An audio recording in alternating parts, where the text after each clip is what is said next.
Hello friends, welcome to the back my channel. Friends, आज के इस वीडियो में मैथ के 5 अति महत्वपूर्ण प्रश्न लेकर आए हैं जो कि अक्सर एग्जाम में पूछते रहते हैं। फ्रेंड्स, आपको इस टाइप के क्वेश्चंस इस वीडियो में मिलेंगे। जैसे यदि a बराबर 60% इज इक्वल टू बी का 3/4 हो तो a अनुपाते b बराबर क्वेश्चन मार्क, यानी a अनुपाते b का मान क्या होगा। यहाँ पे 4 ऑप्शन दिया है, चारों ऑप्शन में से a अनुपाते b का मान क्या होगा। और भी क्वेश्चन है। 5 क्रमागत सम संख्याओं a b c d तथा ई का औसत 66 है। बी तथा ई का गुणनफल कितना होगा। और 3 क्वेश्चंस है। तो फ्रेंड्स, इस वीडियो को पूरा शुरू से अंत तक जरूर देखिएगा, क्योंकि इस वीडियो में जो भी मैं क्वेश्चंस लेकर आया हूँ वो अक्सर एग्जाम में पूछते रहते हैं। फ्रेंड्स, ये मैथ का पार्ट नंबर 4 है। अगर पार्ट 3 तक आप नहीं देखें तो हमारे चैनल पर जाकर देख सकते हैं, या डिस्क्रिप्शन में लिंक दे दिएगा, वहाँ से आप देख सकते हैं। तो फ्रेंड्स, अगर आप भी किसी गवर्नमेंट एग्जाम एसएससी, किसी भी exam SSC CGL CHSL MTS CPO SSC GD railway NTPC group D bank के किसी भी exam, bank PO SBI PO IBPS PO UPP Delhi police constable, अगर किसी भी गवर्नमेंट एग्जाम की आप तैयारी कर रहे हैं तो इस वीडियो को शुरू से अंत तक जरूर देखिएगा, क्योंकि इस वीडियो में आपको बहुत ही बेनिफिट होने वाला है। तो आइए फ्रेंड्स, एक एक करके क्वेश्चन को शुरू करते हैं और ध्यान से समझते हैं। तो फर्स्ट क्वेश्चन है, यदि a बराबर 60% बराबर b का 3/4 हो तो a अनुपाते b बराबर क्वेश्चन मार्क, यानी कि a बराबर b की वैल्यू निकालना है। तो दिया क्या है, a का 60% बराबर b का 3/4। अगर a का जहाँ पे का लिखा हुआ हो तो वहाँ पे मल्टीप्लाई होता है। a मल्टीप्लाइड बाई 60% को हम 60/100 लिखेंगे, बराबर क्या है b का 3/4। b का की जगह पे मल्टीप्लाई हो जाएगा, b मल्टीप्लाइड बाई 3/4 इतना हो जाएगा। अब क्या करेंगे, अब इस b को हम इस साइड करेंगे तो लेफ्ट हैंड साइड में तो a/b हो जाएगा, और 60/100 यानी कि ये 0 0 कटेगा, 6/10 बचेगा। इसको उस साइड लेके जाएंगे तो 3/4 मल्टीप्लाइड हो जाएगा, 10 ऊपर चला जाएगा, 10/6 हो जाएगा। अब कुछ कटेगा, 3 दूनी 6, 2 पच्चे 10, 5/4 हो जाएगा, 5/4 आ जाएगा। a/b बराबर 5/4 आ जाएगा, या a अनुपाते b बराबर आप 5/4 लिख सकते हैं। तो इस प्रकार a अनुपाते b का मान पूछा है तो a अनुपाते b का मान 5/4 हो जाएगा, जो कि ऑप्शन नंबर डी में दिया है। तो इस प्रकार यहाँ पे क्वेश्चन मार्क के स्थान पर 5/4 आ जाएगा। तो दोस्तों, यह क्वेश्चन आपको अच्छे से समझ में आ गया होगा। अब अगला नेक्स्ट क्वेश्चन देखते हैं। तो क्वेश्चन नंबर 2 है दोस्तों, 5% वार्षिक दर से 3 महीने के लिए निवेश किए गए कितने मूलधन पर साधारण ब्याज 25 होगा। यही क्वेश्चन है, ध्यान से देखिए दोस्तों। तो यहाँ पे दिया क्या है, दिया है 5% वार्षिक दर से 3 महीने के लिए, यानी कि दर दिया है कितना, 5% वार्षिक। ठीक है, 5% वार्षिक दर दिया है, और 3 महीने के लिए समय दिया है, समय बराबर 3 माह, 3 माह समय दिया है। तो अगर 3 माह को हम वर्ष में चेंज करेंगे 3/12 कर देंगे तो ये कटेगा, 3 चौका 12, यानी कि 1/4 वर्ष समय हो जाएगा। अब क्या है, साधारण ब्याज कितने मूलधन पर, मूलधन पूछा गया है, यहाँ पे मूलधन पूछा गया है, कितने मूलधन पर साधारण ब्याज इतना हो जाएगा। ब्याज भी दिया है, साधारण ब्याज दिया है, साधारण ब्याज बराबर 25 दिया है। तो मूलधन पूछा गया है।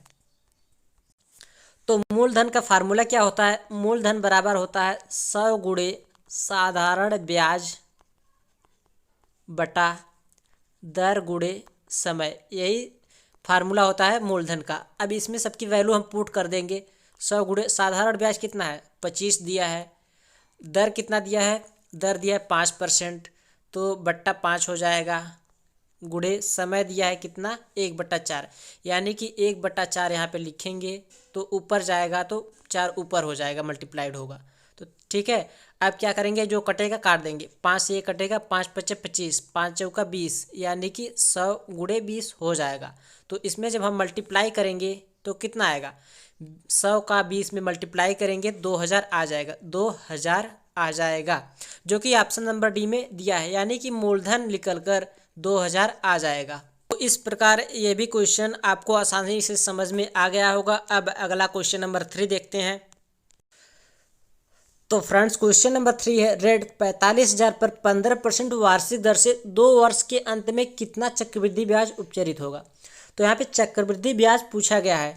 तो दिया क्या है, यहाँ पे दिया गया है कि 45,000 पर 15% वार्षिक दर। तो मूलधन दिया है, मूलधन कितना दिया है? 45,000 मूलधन दिया है और यहाँ पे दर दिया है 15% वार्षिक दर। तो दर दिया है 15% वार्षिक, ठीक है। और यहाँ पे 2 वर्ष के अंत में समय भी दिया है, समय दिया है 2 वर्ष, ठीक है। अब क्या करेंगे? चक्रवृद्धि ब्याज उपचरित होगा, चक्रवृद्धि ब्याज पूछा गया है। तो सबसे पहले हम क्या करेंगे? चक्रवृद्धि मिश्रधन निकालेंगे, ठीक है। चक्रवृद्धि मिश्रधन पहले निकालेंगे। चक्रवृद्धि मिश्रधन का फार्मूला क्या होता है? चक्रवृद्धि मिश्रधन बराबर होता है मूलधन इंटू 1 प्लस दर अपान 100 की पावर n, यानी कि समय। तो अब इसमें हम सबकी वैल्यू पुट कर देंगे। मूलधन दिया है 45,000, ठीक है। 1 प्लस दर लिखेंगे, दर 15%, 15/100 की पावर n कर देंगे, यानी कि 2 कर देंगे। अब यहाँ पे क्या करेंगे? अब यहाँ पे हम जो यहाँ पे लिखा है 45,000, इसको ऐसे ही लिख लेते हैं। 100 को इधर मल्टीप्लाई करेंगे तो इसको जोड़ देंगे, 15 को 100 को 1 में मल्टीप्लाई करके तो 115 हो जाएगा।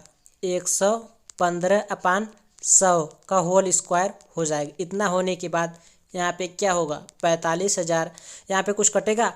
अगर हम अगर 5 से काटे, 5 दूनी 10, 5 तिहाई 15, 23/100 हो जाएगा, 20 हो जाएगा। नीचे जब कटेगा 5 से, 5 विषम में 100, यानी कि 23/20 का स्क्वायर हो जाएगा। तो इसको हम 23/20 को हम 2 बार लिख सकते हैं, 23/20 को 2 बार लिख सकते हैं। अब यहाँ पे ये 2 जीरो कटेगा, नीचे का यहाँ पे 2 जीरो कट जाएगा। 2 जीरो यहाँ से कटेगा तो कितना बचेगा? 450 बचेगा। फिर यहाँ पे 2 से काट देंगे, 4 2 दूनी 4, 2 दूनी 4, 2 पचे 10, यानी कि 225 गुणे क्या हो जाएगा? यहाँ पे 225 गुणे 23/2 हो जाएगा, होल अपान 2 हो जाएगा। अब इतना करने के बाद इसको हम मल्टीप्लाई करेंगे तो कितना होगा? मल्टीप्लाई करने के बाद ये आएगा 1,19,025 आएगा अपान 2, इतना आ जाएगा। 1,19,025 आ जाएगा, इतने अपान 2। अब हमें पूछा गया है चक्रवृद्धि ब्याज पूछा गया है। चक्रवृद्धि ब्याज पूछा गया है, चक्रवृद्धि ब्याज हो जाएगा, चक्रवृद्धि ब्याज बराबर क्या हो जाएगा? चक्रवृद्धि मिश्रधन माइनस मूलधन कर देंगे। इस 1,19,025/2 में से हम घटा देंगे। किसको घटाएंगे? मूलधन को। 1,19,025/2 में से हम मूलधन को, यानी कि 45,000 को घटा देंगे। तो यहाँ पे 45,000 को घटाएंगे तो क्या आएगा? यहाँ पे ये आएगा 29,025 आएगा अपान 2 करेंगे तो इसको 2 से डिवाइड जब करेंगे तो 14,512.5 हो जाएगा। 14,512.5 हो जाएगा। 14,512.5 किसी भी ऑप्शन में नहीं दिया है, तो हम इसमें लगा देंगे कि इनमें से कोई नहीं। तो दोस्तों ये भी क्वेश्चन आपको समझ में आ गया होगा। अब अगला नेक्स्ट क्वेश्चन देखते हैं। तो फ्रेंड्स ये भी क्वेश्चन मोस्ट इंपॉर्टेंट क्वेश्चन है, क्योंकि इस टाइप के क्वेश्चन अक्सर एग्जाम में पूछते रहते हैं। तो क्वेश्चन नंबर 4 है, 5 क्रमागत सम संख्याओं ABCD तथा E का औसत 66 है। B तथा E का गुणनफल कितना होगा? B तथा E का गुणनफल पूछा गया है। तो 5 क्रमागत सम संख्याओं ABCD को हम पहले मानेंगे तो उसके बाद सॉल्व होगा। तो सबसे पहले हम मानेंगे A बराबर x मानेंगे, B बराबर x + 2 क्रमागत सम संख्या बोला है तो हम सम संख्या के रूप में मानेंगे। C बराबर हम x + 4 मानेंगे, D बराबर x + 6 और E बराबर x + 8 मान लेंगे, ठीक है। अब इनका औसत निकालेंगे हम। औसत कैसे निकलेगा?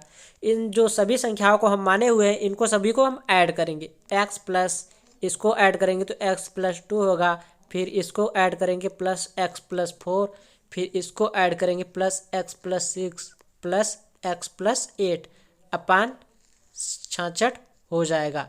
इतना करने अपान 5 हो जाएगा, क्योंकि 5 क्रमागत संख्याओं अपान 5 कर देंगे।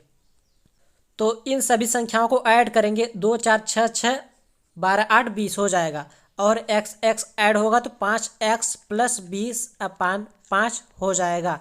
यहाँ पे ये औसत इतना हो जाएगा। फिर हम क्या करेंगे, 5 से डिवाइड करेंगे इसमें तो x+4 निकल कर आ जाएगा। लेकिन औसत दिया है, औसत कितना दिया है, औसत 66 दिया है औसत। तो औसत जब 66 दिया है तो 4 को उस साइड करेंगे तो x की वैल्यू आ जाएगी, x बराबर जो है 62 निकल कर आ जाएगा। तो दोस्तों अब x बराबर 62 निकल कर आ गया। अब हम b तथा e का गुणनफल आसानी से निकाल लेंगे। x की वैल्यू हम b में रखेंगे तो b का मान निकल कर आ जाएगा 64। 62 में 2 ऐड होगा तो 64। और e का मान क्या आएगा, e का मान, e में हम रखेंगे मान यहाँ पे x+8 वाले में मान रखेंगे x का, तो 62 8 70 हो जाएगा, e के वैल्यू 70 हो जाएगा। अब b e और e का गुणनफल हम आसानी से निकाल लेंगे। 64 गुणे हम 70 करेंगे तो कितना आएगा, 7 चौक 28 के 8, 7 छंग 42, 43 44, यानी कि 4480 हो जाएगा। 4480 किस ऑप्शन में है, तो 4480 किसी भी ऑप्शन में नहीं दिया है। तो हम क्या करेंगे, ये वाला ऑप्शन नंबर ई चुनेंगे, इनमें से कोई नहीं, इनमें से कोई नहीं हो जाएगा। तो ये भी क्वेश्चन आपको अच्छे से समझ में आ गया होगा। अब नेक्स्ट क्वेश्चन देखते हैं। तो दोस्तों क्वेश्चन नंबर 5 है, यदि किसी आयत की लंबाई तथा परिमाप 5:16 के अनुपात में हो, इसकी लंबाई तथा चौड़ाई का अनुपात क्या होगा। तो यहाँ पे क्या पूछा गया है, लंबाई तथा चौड़ाई का अनुपात पूछा है, लेकिन क्या दिया है, लंबाई तथा परिमाप। लंबाई दिया है, परिमाप हम निकालेंगे। तो सबसे पहले हम मानेंगे, माना आयत की लंबाई दिया है, आयत की लंबाई, आयत की लंबाई बराबर कितना दिया है, आयत की लंबाई बराबर हम मान लेंगे 5x, 5x दिया है। और इसकी परिमाप, परिमाप 16 के अनुपात में, तो हम परिमाप मान लेंगे, आयत की परिमाप बराबर 16x, ठीक है। लेकिन परिमाप का फार्मूला क्या होता है, परिमाप, आयत की परिमाप का फार्मूला होता है लंबाई प्लस चौड़ाई मल्टीप्लाइड बाय 2। अब इसका मान दिया है, आयत का परिमाप 16x। अब हम यहाँ से चौड़ाई का मान निकाल सकते हैं, 2 का डिवाइड करेंगे तो 8x हो जाएगा। लंबाई प्लस चौड़ाई, तो लंबाई यहाँ पे दिया है 5x, इसकी वैल्यू हम रख देंगे 5x प्लस b बराबर 8x, b बराबर उधर जाएगा तो 3x आ जाएगा, यानी कि b की वैल्यू, चौड़ाई का मान 3x निकल कर आ जाएगा।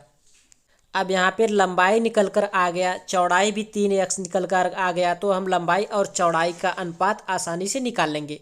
तो लंबाई L अनुपाते हम चौड़ाई b करेंगे तो कितना होगा, लंबाई L 5x दिया है, चौड़ाई यहाँ पे 3x, 5x अपान 3x करेंगे तो x कटेगा तो 5/3, यानी कि 5:3 आ जाएगा लंबाई बटा चौड़ाई। लंबाई चौड़ाई का अनुपात 5/3 आ जाएगा, जो कि ऑप्शन नंबर डी में 5:3 दिया है। तो इस प्रकार ऑप्शन नंबर डी सही हो जाएगा।